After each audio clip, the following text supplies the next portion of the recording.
Good morning, everyone. It's Tuesday, March 2nd. From the San Antonio Express News, my name is Luis Vasquez, and this is your Express Briefing. All of the stories you need to know to start your day. You can expect partly sunny skies with a high of 63 degrees in San Antonio today. We're now in meteorological spring. If you hear the phrase on your local weather report and need an explanation, we have one over at expressnews.com. The state is launching its Save Our Seniors initiative in 26 counties this week, setting aside 8,000 COVID-19 vaccine doses for elderly and homebound Texans. Find out more about the program and why Bexar County isn't on the list yet over at expressnews.com.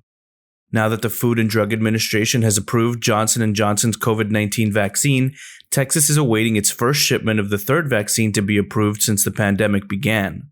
The state could initially receive more than 200,000 doses. And now let's move on to our top stories for the day.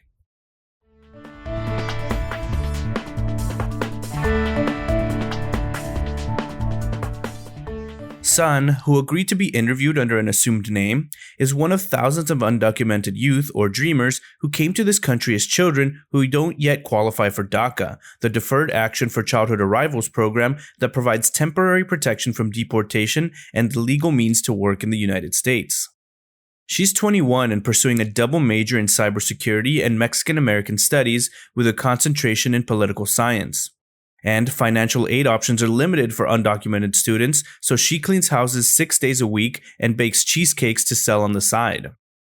Sun was a high school freshman when a teacher inquired into her DACA qualification. She quickly learned that her 2008 entry date into the U.S. from Mexico made her ineligible for the program, though she was only 8 years old at the time. It's an increasingly common situation for dreamers in the San Antonio area and across the country because DACA is getting older.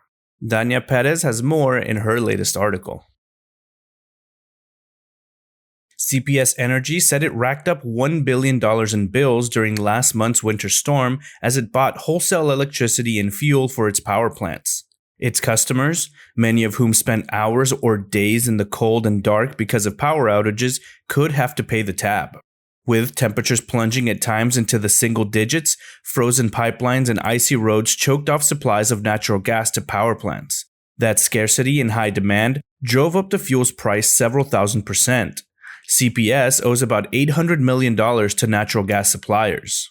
In the storm's wake, CPS officials have pledged to spare customers from bearing the brunt of the cost. We're attacking that debt with every tool we have, both from a policy standpoint and a regulatory standpoint, CPS Chief Executive Officer Paula Gold-Williams said during a special board meeting on Monday. Take a look at how CPS Energy could lower those charges over at expressnews.com. Mayor Ron Nirenberg, in a major move affecting the massive beleaguered project to improve and expand the Alamo as a historic site, replaced Councilman Robert Trevino in two key committee leadership positions on Monday. Nirenberg asked Trevino to resign.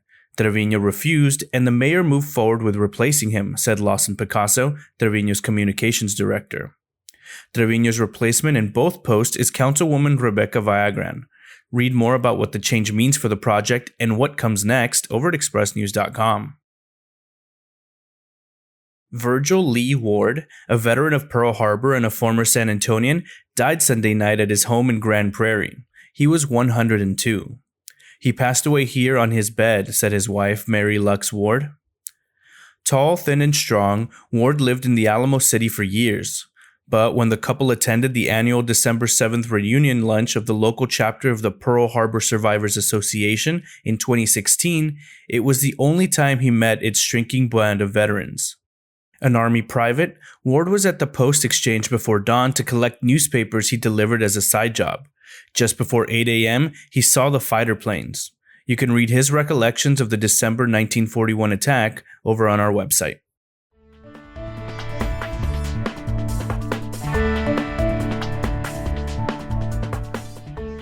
Short supplies and erratic delivery are causing long waits for inoculations.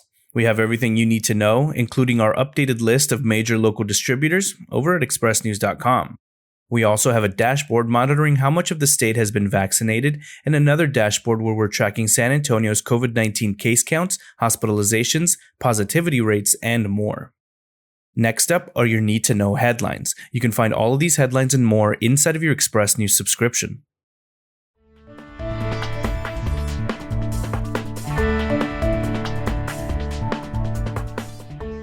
San Antonio's coronavirus positivity rate has dropped to 5.6% as community transmission continues to decline. Still, there were 464 COVID-19 patients being treated by area hospitals Monday, 39 of whom had been admitted in the past day.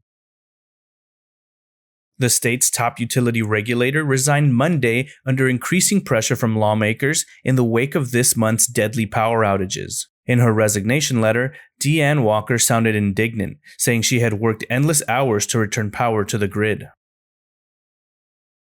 The Spurs have announced plans to welcome fans to the AT&T Center for games beginning next week. Capacity will be limited to approximately 3,200 to help maintain distancing. An adult nightclub that was supposed to be closed was operating last week and received 3 citations for violating San Antonio's emergency declarations. We're keeping track of all the citations issued so far over on our website. As potentially millions of Americans are still waiting for the federal COVID-19 relief payments, scammers are taking advantage of people who desperately need aid. We have some tips on how you can avoid these scams over at expressnews.com. The San Antonio Riverwalk is not the nation's best, according to USA Today. As part of its 2021 10 Best Reader's Choice Awards, the publication recently named the 10 best riverwalks in the United States. Find out which cities topped San Antonio. Target is doubling Apple's footprint in some of its stores, a move aimed at drawing more customers and boosting the big box retailer's electronic sales. A San Antonio location is among the 17 that will feature more Apple gadgets. There's a truce between Lieutenant Governor Dan Patrick and Texas Land Commissioner George P. Bush over the future of the Alamo. During a hearing at the Texas Senate, Bush said he and Patrick are now in agreement on key pieces of the $450 million restoration plan. Struggling restaurant chain Steak and Shake, the centerpiece of San Antonio-based Biglari Holdings Inc.'s collections of businesses, is in an era of radical transformation, its leader said. We have everything you need to know about the change and its effect on the bottom line over on our website. The Texas blackout has revived the climate change deniers and energized fossil fuel advocates because they see a chance to roll back the tide of renewable energy, writes Chris Tomlinson. Former Texas Longhorn Caden Stern says alumni threatened football players over their stance on the Eyes of Texas, the school's alma mater.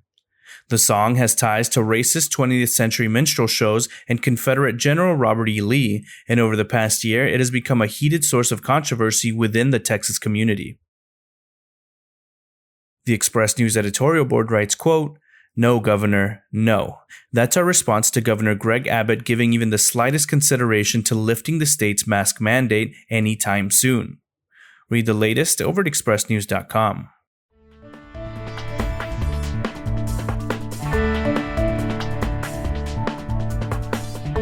When Michelle Una Camara received the phone call for help, she was ready. Animal Care Services wanted to join forces with the experienced wildlife handler to save San Antonio's fallen bat population. 52-year-old Camara parked her car at a curb at Loop 410 in San Pedro, away from the field of small bodies. One by one, she picked up the injured and the dead with blue-gloved hands beneath the overpass. As she scooped the small animals off the gray pavement, dozens of other bats were falling from crevices overhead and onto the road.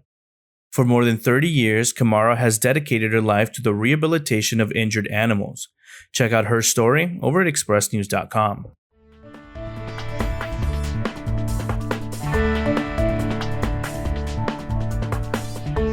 Reagan Jr., Alyssa Quinones-Mixon, cleared 13-0 to set a school record in winning the pole vault at the Dripping Springs Tiger Relay. See which other local high school athletes stood out last week in softball, girls soccer, and boys soccer over at expressnews.com. In about the next week, permits allowing, Olmos Park will get a new destination for brunch, lunch, and dinner when Chef Justin Ward opens Glass and Plate with his wife, Christina. Years before the February winter storm paralyzed San Antonio, writer Marisol Cortez conjured a similar event for her novel, Loose at Midnight. Her debut novel was the result of extensive research on climate change and ERCOT. Opera San Antonio will return to the stage in May with a concert staging of Donizetti's Lucia di Lammermoor, starring Opera World star Brenda Ray in the title role. And that's all for today. This was your Express briefing for Tuesday, March 2nd. My name is Luis Vasquez. Please consider becoming an Express News subscriber to get in-depth coverage on all the stories you heard today. Also, be sure to rate and review this podcast inside of your Apple Podcast app, as it really helps the show. Have a wonderful day, everyone.